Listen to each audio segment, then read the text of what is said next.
बिस्मिल्लाहिर्रहमानिर्रहीम। मलक सज्जाद ब्लॉग्स में खुश आमदीद। पाकिस्तान में इस वक्त जो है वो आप मुख्तलिफ यूट्यूबर्स को देखते हैं और मुख्तलिफ वीज़ों के हवाले से इंफॉर्मेशन भी आप देखते हैं। इस वक्त जो है वो कुछ ममालिक के जो हैं वो जॉब सीकर्स वीज़े जो हैं उसकी इंफॉर्मेशन भी आप लोगों तक मुख्तलिफ जो है वो चैनल्स हैं उनसे पहुँच रही है। अच्छा, जॉब सीकर वीज़ा एक्चुअली है क्या, हमारे यहाँ लोगों को ये नहीं पता और इसी वजह से उसके नाम पे जो एजेंट्स हैं वो लोगों से फिर अगेन 10 लाख से लेके 25 लाख रुपए तक जो है वो लेते हैं कि जी हम आपको वीज़ा लेके देंगे और आपको वीज़ा इतने टाइम का होगा और आप वहाँ जाके जॉब भी कर सकते हैं और जो झूठे सच्चे ख्वाब हम दिखा सकते हैं वो हम दिखाते हैं।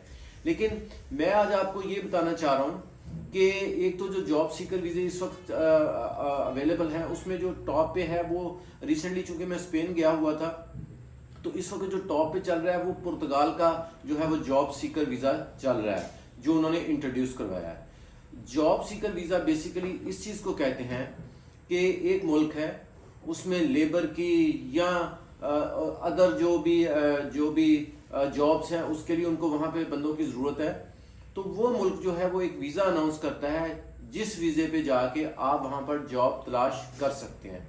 इसको बेसिकली जॉब सीकर वीज़ा बोलते हैं एक आम जुबान में।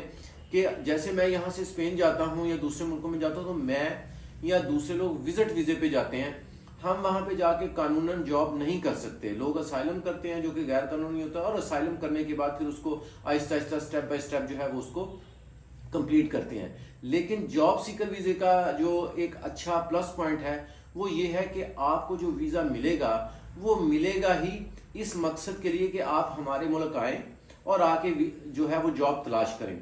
इसमें पुर्तगाल जो है वो सरफहरिस्त है क्योंकि पुर्तगाल को वैसे भी हमारे बहुत सारे लोग जो हैं पुर्तगाल में चूँकि डॉक्यूमेंट्स ज़रा आसानी से बन जाते हैं तो लोगों का रुझान जो है वो उस तरफ काफ़ी ज़्यादा है।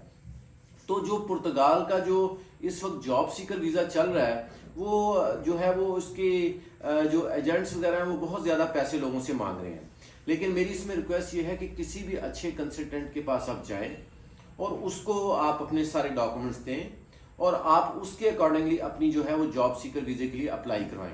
अच्छा, अप्लाई करने की जो लीगल फीस है वो वही है जो आपने एम्बेसी फीस में जाके पे करनी है, जो कि पाकिस्तानी कोई 20,000 22,000 रुपया, जो भी मैक्सिमम 25,000 तक। ये जॉब सीकर वीज़े की अप्लाई करने की फीस यही है। पहली बात ये है। दूसरी बात ये है कि आपने जिस भी हिसाब से कंसल्टेंसी लेनी है आप उसके पास ज़रूर जाएं, उससे अपना केस डिस्कस करें। क्योंकि इसमें मैं एक चीज़ बता दूं, ये जो जॉब सीकर वीज़ा है जो हम पुर्तगाल की बात करें इसमें एक चीज़ जो है वो बड़ी वाज़ेह है कि आपके पास कोई भी प्रोफेशन है, आप क्लर्क हैं, आप बार्बर हैं, आप धोबी का काम करते हैं, आप बेकरी का काम करते हैं, वेटर का काम करते हैं, किसी ऑफिस में ऑफिस बॉय का काम करते हैं, अकाउंट्स में अकाउंटेंट का काम करते हैं, या इसके अलावा जो भी काम आप करते हैं वो एक प्रॉपर उन्होंने एक कैटेगरी की लिस्ट दी हुई है, उसमें हर बंदा जो है वो जॉब अप्लाई कर सकता है। तो अगर आप जॉब सीकिंग वीज़ा जो है वो अप्लाई करना चाहते हैं तो आप बिल्कुल आपका जो भी एक्सपीरियंस है उसकी बेस पे आप कर सकते हैं।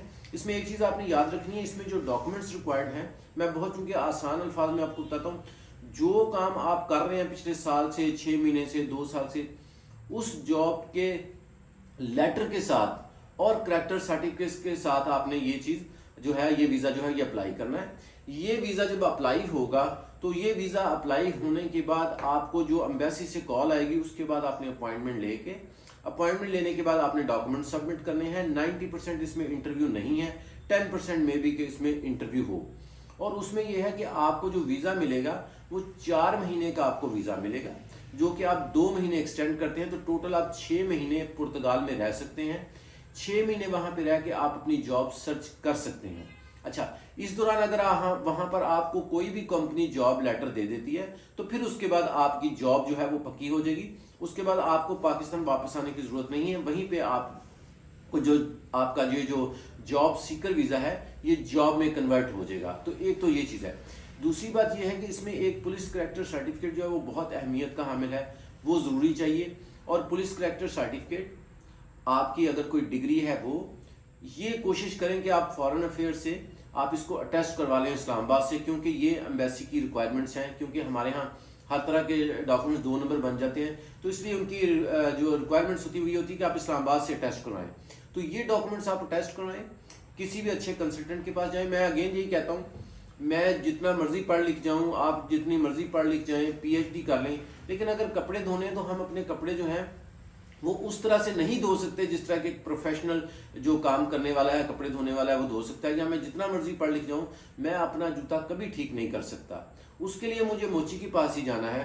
मैं अपनी मेडिसिन कभी भी यूट्यूब से लेके देख के या सुन के नहीं ले सकता, मुझे उसके लिए डॉक्टर के पास जाना है। तो मैं ये नहीं कहता कि मेरे पास आए, लेकिन मैं यही ज़रूर कहता हूँ किसी भी अच्छे पढ़े लिखे समझदार कंसल्टेंट के पास ज़रूर जाएं, उसके साथ बैठें, अगर वो आपको टाइम देता है उसके पास बैठें, उसके साथ अपना केस शेयर करें।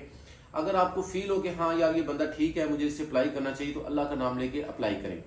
इस सिलसिले में जो पुर्तगाल जो जॉब सीकर वीज़ा है, इसके लिए हम अप्लाई कर रहे हैं।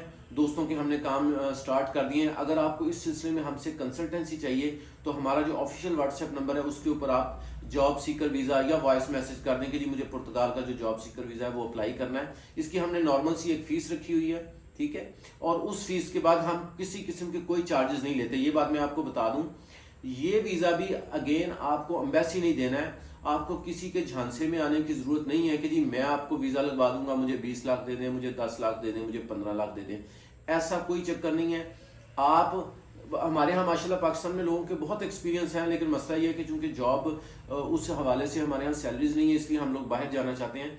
तो इस सिलसिले में जो भी आपकी जॉब है, जो आपका एक्सपीरियंस लेटर है, उसके अकॉर्डिंगली आप कंसल्टेंट से डिस्कस करें। मेरे पास आना चाहें, मैं हमेशा ये कहता हूँ कि मेरे ऑफिस में आने के लिए किसी अपॉइंटमेंट की ज़रूरत नहीं है। मेरे ऑफिस में आने के लिए कोई चार्जेस नहीं है। सुबह 10 बजे से लेकर शाम 5 बजे तक मैं नॉर्मली जो है वो अवेलेबल होता हूँ। आप जब मर्जी आएँ, आपका अपना ऑफिस है। पाकिस्तान से बाहर हैं तो कॉल करें, व्हाट्सएप पे वॉइस मैसेज कर दें। अच्छा, जो पाकिस्तान के अंदर से या लाहौर और सराउंडिंग से कॉल्स और मैसेज करते हैं, उनसे मेरी दरख्वास्त यही है कि अगर आप मुनासिब समझे तो मेरे पास ऑफिस में तशरीफ़ ले आएँ, क्योंकि मेरे पास सैकड़ों नहीं हज़ारों व्हाट्सएप आ रहे होते हैं और वो जो है वो हमसे हर मैसेज का जवाब नहीं दिया जाता। क्योंकि एक मैसेज का तो हम जवाब दे देते हैं, लेकिन प्रॉब्लम यह है कि फिर हम एक का मैसेज जवाब देते हैं तो एक कस्टमर कहता है कि उसको हर बंदे के 8 से 10 सवाल ज़रूर होते हैं। मैं भी अगर किसी सवाल करूँगा तो एक सवाल से बात जो है वो पूरी नहीं होती।